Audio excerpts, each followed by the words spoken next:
മഹിതം മലയാളം.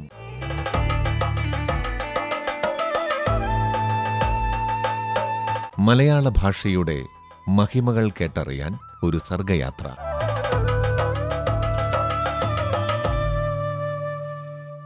ഇന്നത്തെ മഹിതം മലയാളം അവതരിപ്പിക്കുന്നത് ഡോക്ടർ പി ആന്റണി. മലയാളത്തിലെ ക്രിയാധാതുക്കളിലൊന്നാണ് പെര്. കാലപ്രത്യയങ്ങൾ ചേർത്ത് പെരുകുന്നു, പെരുകി, പെരുകും എന്നീ രൂപങ്ങൾ അതിൽ നിന്ന് നിർമ്മിക്കാം. പെരിയ, പെരുത്ത് എന്നീ നാമവിശേഷണങ്ങളും പെരുപ്പം, പെരുമ, പെരുക്കം എന്നീ ക്രിയാനാമങ്ങളും അതിൽ നിന്നുണ്ടാകുന്നു.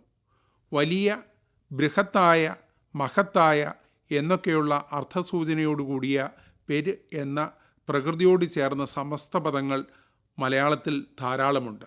പെരുന്നാൾ, പെരുമ്പാമ്പ്, പെരുങ്കള്ളൻ, പെരുമ്പടപ്പ്, പെരുങ്കോയിൽ, പെരുമാൾ, പെരുന്തുയിർ, പെരുങ്കടൽ എന്നിങ്ങനെ നീളുന്നു ആ പദനിര. പെരിൽ നിന്ന് വികസിപ്പിച്ചെടുക്കുന്ന പെരിയയോട് അപ്പൻ, അമ്മ എന്നീ പദങ്ങൾ ചേർക്കുമ്പോഴാണ് പേരപ്പൻ, പേരമ്മ എന്നീ രൂപങ്ങൾ ഉണ്ടാകുന്നത്. പെരുവിൻ്റെ വിപരീതാർത്ഥത്തിലുള്ള ചിറു, ചെറുവും പിന്നെ ചെറിയയും ആയിത്തീരുന്നു. ചിറു അമ്മ ചിറ്റമ്മയും ചിറു അപ്പൻ ചിറ്റപ്പനും ആയിത്തീരുന്നുണ്ടല്ലോ.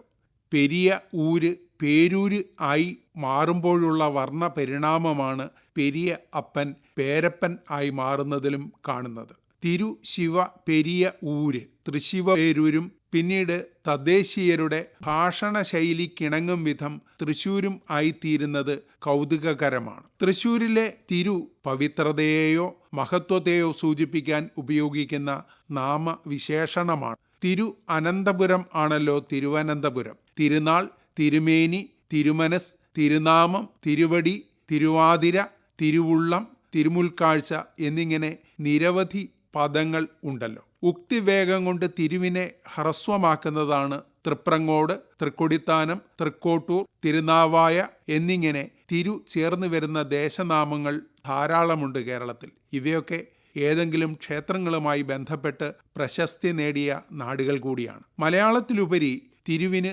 തമിഴിൽ പ്രചുര പ്രചാരമുണ്ട്. തിരുവള്ളുവരും തിരുക്കുറളും തിരുപ്പതിയും ഒക്കെ പെട്ടെന്ന് തെളിയുന്ന ഉദാഹരണങ്ങൾ.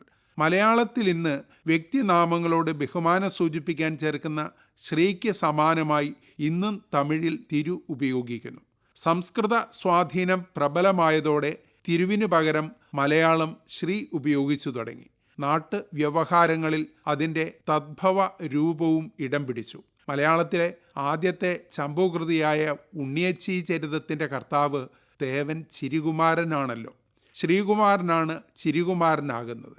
വടക്കൻ പാട്ടുകളിലും മറ്റും പ്രത്യക്ഷപ്പെടുന്ന ചിരിതേയി ശ്രീദേവിയുടെ തദ്ഭവമാണ്. തിരുതേയി എന്ന പേരുള്ള കഥാപാത്രങ്ങളും വടക്കൻ പാട്ടുകളിൽ കാണാം. മലയാളത്തിൻ്റെ പുതിയ വ്യവഹാരങ്ങളിൽ തിരുവിൻ്റെ സ്വാധീനം കുറഞ്ഞു വരികയാണെന്ന് തോന്നുന്നു.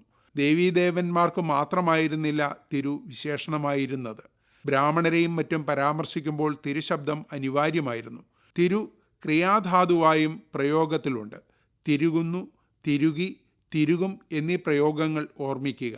സ്ത്രീകൾ പണ്ട് മുടിയിൽ തിരുകിയിരുന്ന വസ്തു ആയിരുന്നല്ലോ തിരുപ്പൻ.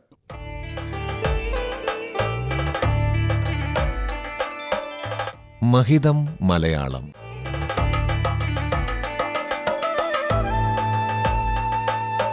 മലയാള ഭാഷയുടെ മഹിമകൾ കേട്ടറിയാൻ ഒരു സർഗയാത്ര.